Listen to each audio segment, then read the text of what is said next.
All right, looks like we are live. Welcome back to WMMA Scene Now with your host, Chuck Stevenson, and welcome to episode 85 95 of the WMMA Scene Report, our regular show where we go over just about everything going on in the world of women's mixed martial arts.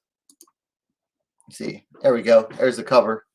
And you name it, everything, reviews, previews, rankings, updates, just about everything we try to go over.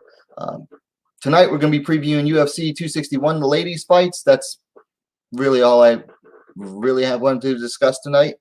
So let's get down into it. First off, we start where we always start on the past weekend's reviews. So first up, we're going to Combate Global, which was in Miami, Florida last week. Had one bout in the bantamweight division. Lucero Acosta on the left there defeated Allison Breeden via TKO due to punches. 2 minutes, 28 seconds of the first round. Acosta climbed to 2-1. Breeden fell to 0-2. Not the prettiest of fights, but it had an exciting end. And I'll tell you what, with Acosta, between the aesthetics, as it were, the howling during the fight, howling like a wolf, and the knockout power, I'll admit Combate Global might have a star on our hands. Combate Global, of course, was previously known as Combate Americas. I don't know why they changed the name, but anyway, moving along, LFA 104 was on Friday night, had one ladies bout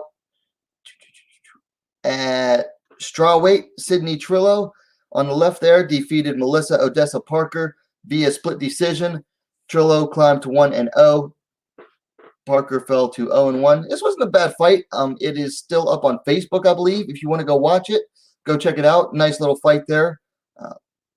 I had it. It could have gone either way myself, so I can't get too mad at the result there. Wasn't really cheering for anyone either.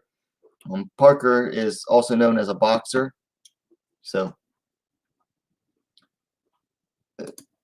And also on Friday, Bellator 257 had several ladies bouts. First up on the prelims at featherweight, Julia Budd defeated Diana Silver via split decision. Budd climbed to 15-3. Silva climbed to 9-6. Controversial result here. A lot of people are saying that Silva should have won. I didn't find the fight to be worth the rewatch. I thought it was kind of boring. As close, it was as boring as it was close. Yeah, I think Silva probably just outworked Budd on the feet, but I mean, they're always going to give Budd the advantage there, I think, being the former champ. And then at flyweight, Vita Ortega defeated Desiree Yanez via majority decision. Ortega climbed to 6-4. Yanez fell to, Ortega climbed to 6-4. Yanez fell to 5-3. Hey, I said this one was going to be, a bit of a brawl there. I thought it was a good fight. It was a fun fight. Not the prettiest of fights, but it was a lot of fun. I think Yanez needs to develop more into her flyweight body. Ortega just seemed like the more educated striker of the two, and that's what allowed her to, pull off the victory. But, nice fight there. It was fun. I mean, that's, if I always say, if you're not going to have a pretty fight, at least have a fun fight, and that's what this was. Because if anything, if you're not being entertained, then what's the point in watching, right? Then on Saturday, Open FC 3 in St. Petersburg, Russia, had one ladies bout. Let me find it. At featherweight, Anna Remneva defeated Bruna Mansoldo via split decision. I didn't watch the whole fight. I watched the highlights. But from what I've seen, everyone that has watched either or is just really confused on how Anna Remneva got the win. Like, I know watching the highlights, all it was Remneva just eating straight punches to the face. And then at the end, she got her hand raised. So, I don't know. I mean, if you're sitting there in the chat and you watch the fight, let me know your thoughts on it. Because it seems like everyone's confused by it. And then finally on Saturday night, UFC Fight Night, Whitaker versus Gastelum, aka UFC Vegas 24. First off, the featherweight bout, or excuse me, the planned bantamweight bout between Zarafan and Josiana Nunes was canceled. Farron missed weight by like 11 pounds, so she was like a full weight class off. Still no idea what happened there. And then Jessica Penny defeated Lupita Godinez via split decision in a strawweight bout. Penny climbed to 13-5. Godinez fell to 5-1. Nice return there for Jessica Penny. Bit of a controversial split decision there. A lot of people thought Godinez did enough to win. I mean, it just depends on what you're looking at. I mean, I could have seen it go either way. A lot of people were really discounting Penny's back control, but I mean, listen, playing devil's advocate here. If you are on, if you have a fighter strapped onto your back and has the figure 4 leg lock on you, and you are stuck with them on your back, what offense are you mounting? You're not really mounting any offense from there. So, I mean, people are going to say Penny did nothing with it. I mean, she tried to hunt for the choke. If you've got someone on your back like that, you're not mounting any offense. You are on the defense. And if that is happening for a significant portion of the round, then obviously they had the advantage. That's how I feel you could play devil's advocate there. I mean, it didn't matter to me either way. I picked Godinez to win, was cheering for Penny, so win-loss for me, I guess. Then up on the main card, Tracy Cortez defeated Justine Kish via split decision. Cortez climbed to 9-1. Kish fell to 7-4. So Kish was getting the better of Cortez in the first round, particularly in the striking. And then she started to again in the third round. But anytime it went to the ground, it was all Cortez. So Cortez wasted no time in the second round getting to the ground. I had a little bit of trouble in the third round, but eventually got it there and just had a very, workmanlike rate down there on the ground and got the decision. I have no problem with the decision there. I don't think it was. In fact, out of the two ladies' bouts on the card, it seemed like there was more controversy over the Penny fight than there was in this one. Okay, so that is it for the weekend results. So let's get down into the news. Let me get my easel up here with my notebook.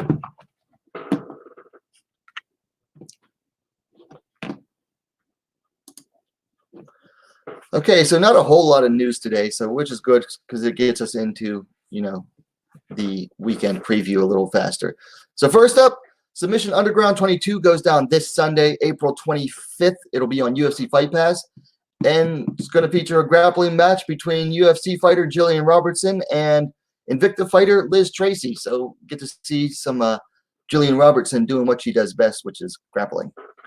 Then UFC 257 goes down May 21st. They added a featherweight bout between Leah McCourt, 4-1, and Janae Harding coming in at 6-4. I think I might have mentioned this on last week's show, but I think this is a very good fight. Two young featherweights around, the same experience level. Harding has more fights, but she also has more losses, and those losses were they were just fighters that were above her level at the time. Right now, I feel they're around the same in the Bellator featherweight division, so it should make for a good fight. And the aesthetics are there as well, if you get what I mean. And then the flyweight bout between Valerie Loretta and Hannah Guy that was scheduled for Bellator 258 has been pushed back to Bellator 259 on May 21st. So now that makes 3 ladies fights all on that card, because that is the event next month that is headlined between Cyborg versus Leslie Smith 2.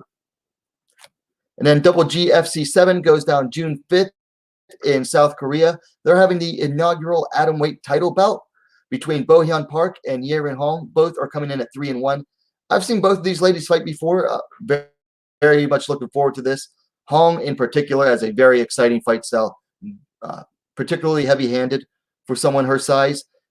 I think both of these ladies were fighting at strawweight before. Now they're moving down to atomweight, which I think is going to fit them a lot better because they were very small at strawweight. Then LFA 105 goes down tomorrow night, April 23rd. On UFC Fight Pass, they added a strawweight title bout between Pierangela Rodriguez coming in at 5-0 and Svetlana Gutsic coming in at 13-4. We'll talk about that one in a little bit. And then Peak Fighting 12 goes down May 22nd in Arkansas. Added a bout. This is either strawweight or flyweight. Celine Haga coming in 11-17, and Maya Stevenson coming in at 6-5.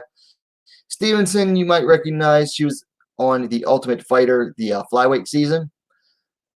And then Celine Haga is a well-traveled journeyman fighter. She started out, most people recognize her because she started out as like 1-13 or something ridiculous like that, like a really terrible record there over in Japan, and then just really worked her way back up. Now she's like at 11-17. So it's, I mean, obviously not a good record, but she's not a bad fighter, and she's very gutsy. She actually had a fight in Invicta. She choked out her opponent at the end of the third round. Her opponent was completely unconscious from a triangle choke, I believe, but somehow still one of the weirdest victories ever. So that's what a lot of people seem to remember her from. Also, Dana White's Contender Series is back in the fall. They have either a flyweight or strawweight bout scheduled for September 14th between Jasmine Jasudavicius coming in at 5-1, taking on Julia Palastri coming in at 8-2. You might recognize Jasudavicius. I've talked about her before on the channel. Excuse me. Has mostly fought out of CFFC, Cage Fury Fighting Championship, on the East Coast, which is also broadcast on UFC Fight Pass. And then one on TNT4 goes down the upcoming Wednesday. Added a catchweight bout at 60.6 kilograms. Colby Northcutt taking on Courtney Martin. So Martin is a replacement for Sylvana M. Sylvana M. Dislocated her shoulder, and they brought in debutante Courtney Martin up out of Brazil. Going to be checking out that bout later on. And then Invicta 44 goes down May 21st. Added the flyweight title bout, Karina Rodriguez 8-4, taking on Diana Torquato, coming in at 10-3. I actually did a whole video breaking down this card just a little bit. If you want to go check that out later on, you can. So that is it for the news for this past week. So let's move on into, what do we have next? The rankings updates. No UFC or One Championship updates for this week. There are some updates out of Bellator. So first up, Vida Ortega moved up one spot from 7 to 6, dropping Kate Jackson down from 6 to 7. And then Vanessa Porto replaced Bruna Ellen. Porto was previously unrated, coming in at number 10. Then at featherweight, had some moves.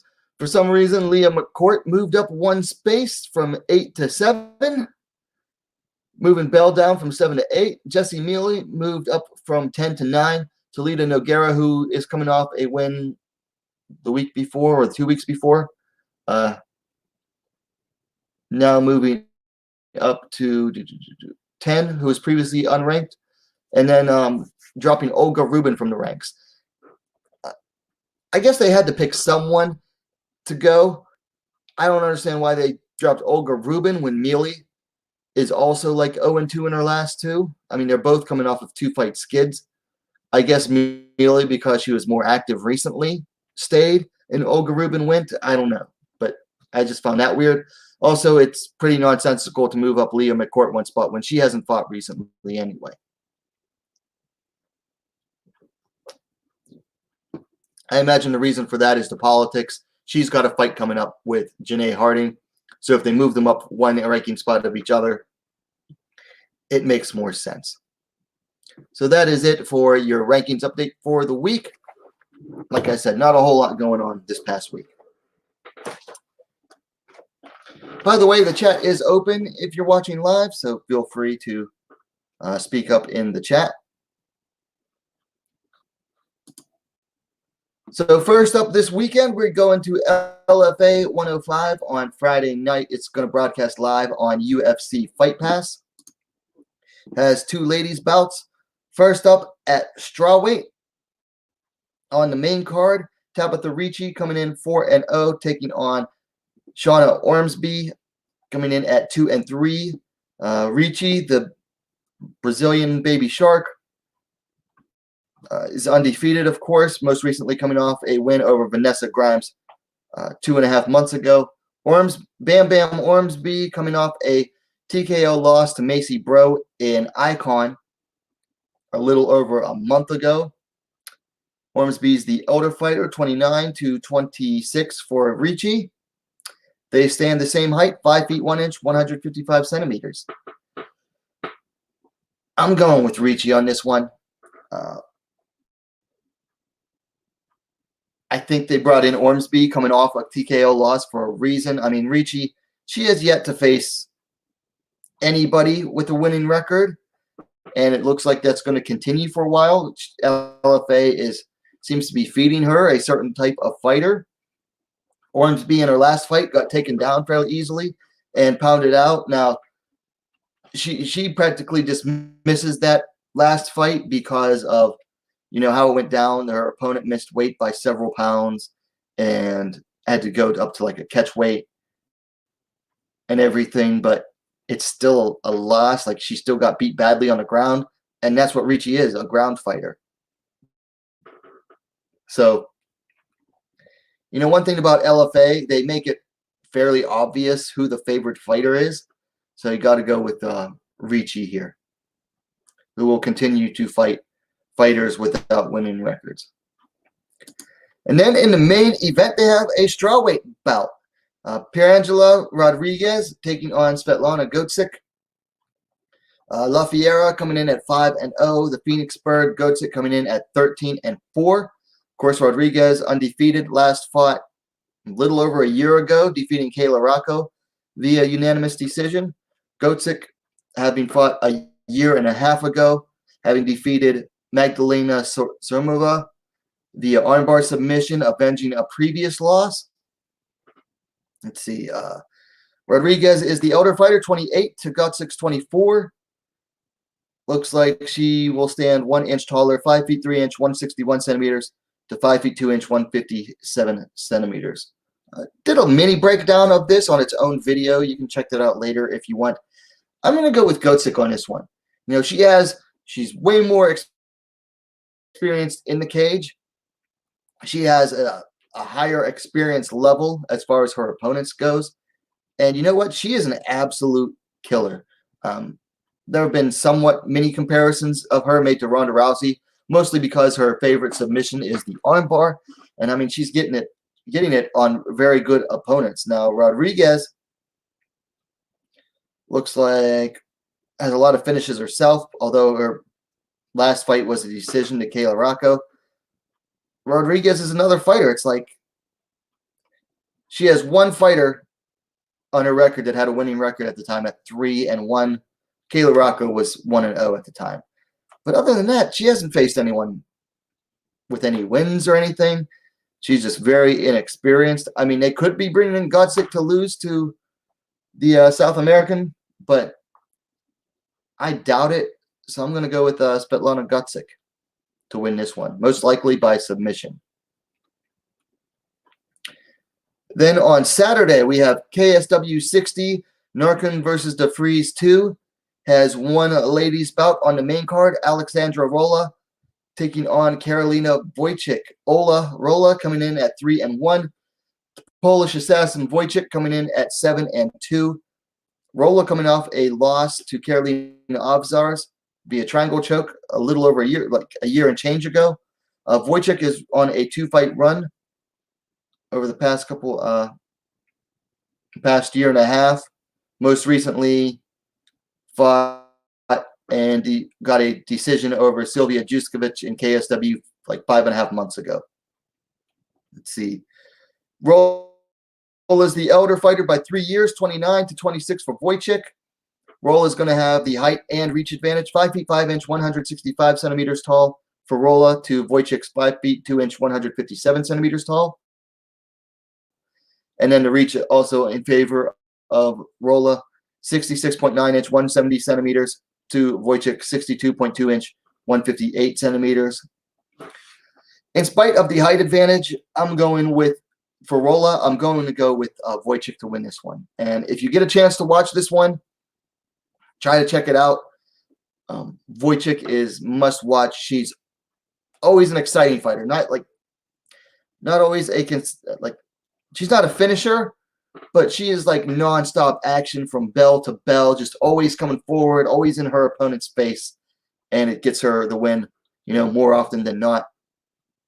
So she's definitely worth watching. She's the slight favorite too, at -140 according to Tapology. And then UFC 261 goes down Saturday night. Has 3 ladies bouts. First up on the early prelims, the opening bout, which is rare. You don't usually see the ladies doing the opening bout on UFC cards. Ariana Carnelosi taking on Lian Na. Carnelosi Cerezo coming in at 12-2. Dragon Girl coming in at 15-4. Carnelosi coming off a loss in her UFC debut a year and a half ago to Angela Hill via doctor stoppage from a cut. Last fought 3 months ago, winning via armbar against someone don't know anything about in China. Carnelosi is the elder fighter by 4 years, 28 to 24. Wow. Na is the much taller fighter, 5'9", 175 centimeters to Carnelosi's 5'2", 158 centimeters. And will have a reach advantage as well, 67.3 inch, 171 centimeters to Carnelosi's 61.5 inch, 156 centimeter reach. I'm going with Carnelosi on this one. Okay. Let's look at the comparisons here, okay? All natty goat, the all natural greatest, Carnelosi there on the right, Na on the left. And Na's style mostly consists of getting submissions from the bottom. She might be able to get Carnelosi down, but even if she does, it's like, do you really see her submitting Carnelosi from the bottom in the UFC? I mean, how often do you see submissions or arm bars from guard in the UFC anymore? Even in the ladies divisions, you don't see it very often. And then these pick comparisons are just ridiculous. But apparently Na is 7 inches taller, 20 centimeters, or no, 17 centimeters, yeah. And has, 6-inch reach advantage. I hope Na worked on her striking, because if she can keep Carnelosi on the outside, but I doubt it. I haven't seen anything from there. One thing, we got a comment here. I'm interested in seeing if she's improved from the UFC PI, which is Na Lian. Yeah, that is a very good point to bring up. I wanted to talk about. Na Lian is the first female graduate from the academy program at the UFC Performance Institute in Shanghai, where they literally bring fighters in. They live there and stay there and train there every day. They go through a tryout called the Combine, sort of like the National Football League's Combine tryout process. And Na is the first female graduate from there to move from there to into the UFC. And I'll tell you what, this is a weird matchup to try to show off, what that academy has been doing for fighters,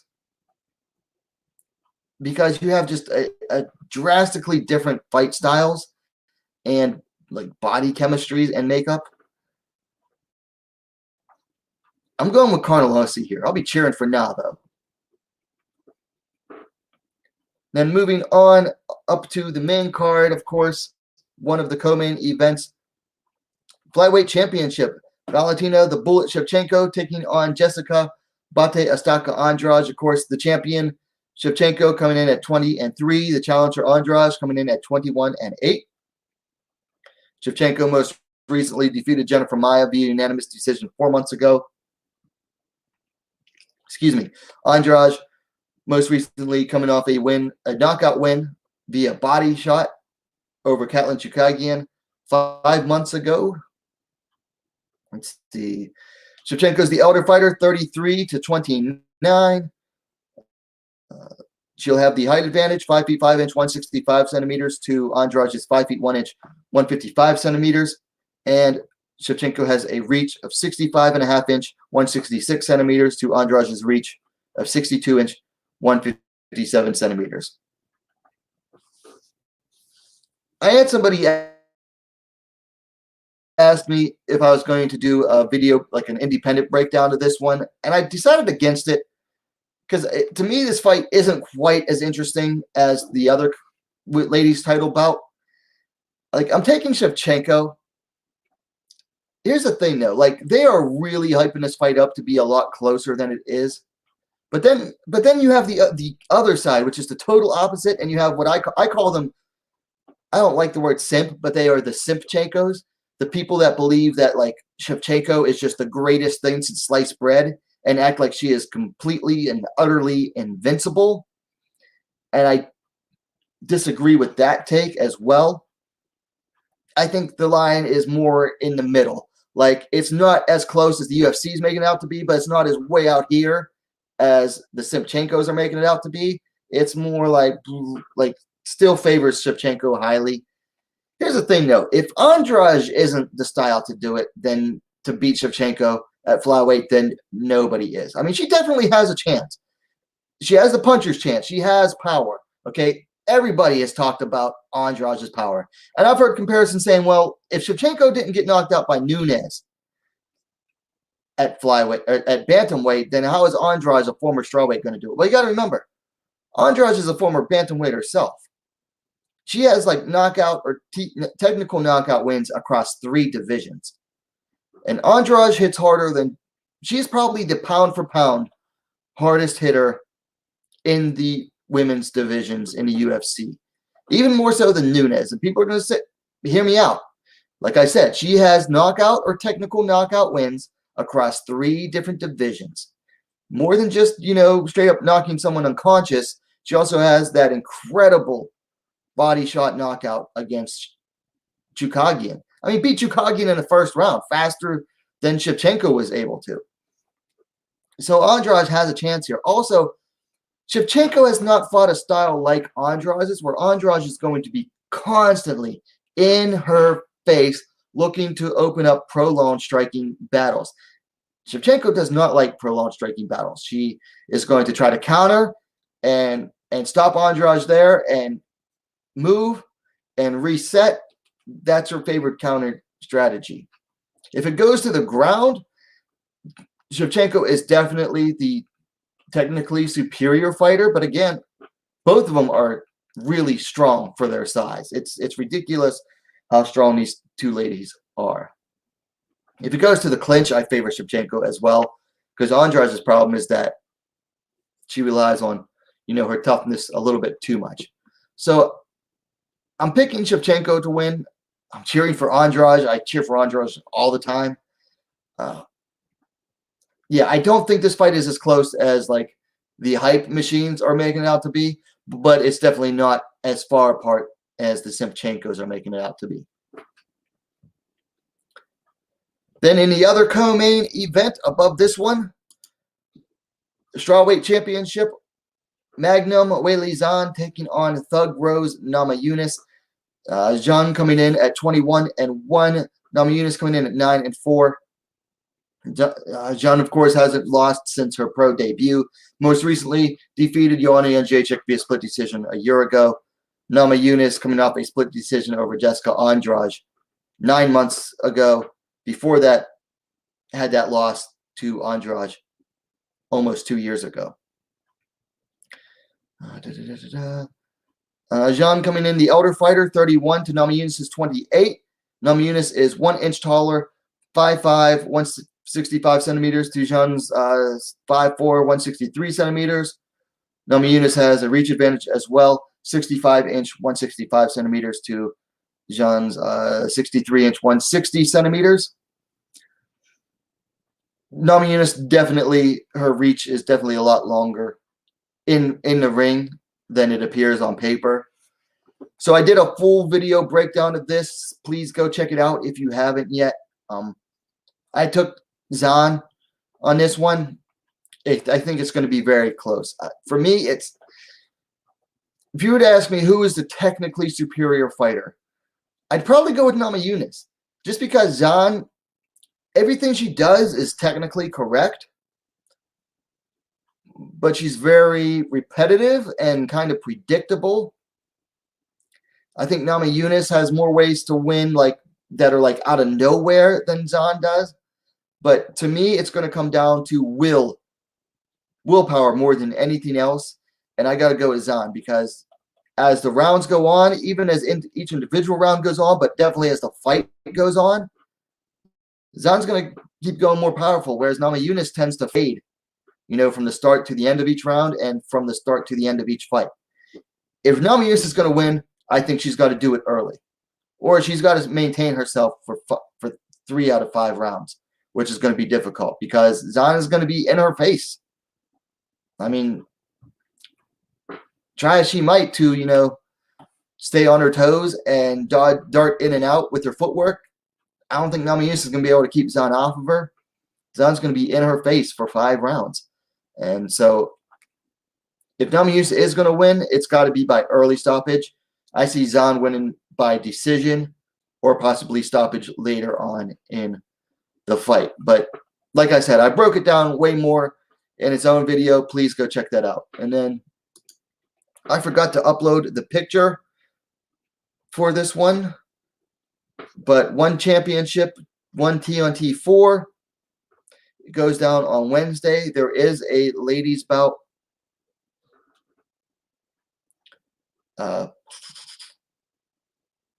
Colby Northcutt taking on Courtney Martin in a catchweight bout.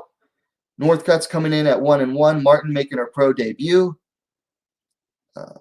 Northcutt coming off a win over Putri Padme a year and 4 months ago. Wow, I didn't realize that fight was that long ago. Martin is 5-1 as an amateur. That's really all I know about Martin. Northcutt is 5'9", 175 centimeters with a reach of 72-inch, 183 centimeters. Could go either way as far as I'm concerned. So not really high on that particular fight, but that's one on TNT4, and that's going to go down on Wednesday. All Penny did was piggyback on Lupita's back. Yeah, but if she controlled the majority of the round that way, okay. Fair missing weight by 11 pounds is ridiculous. I agree. Bud versus Silva was boring. I agree as well. Judy was surprised Bud won. Yeah, Silva probably won that. I think it was. I wouldn't call it a robbery like some people are, but it was definitely closer. Like I said, it was a boring fight to me. I can't remember the last time Julia Budd was in an exciting fight. Even when she wins by stoppage, her fights tend to be boring.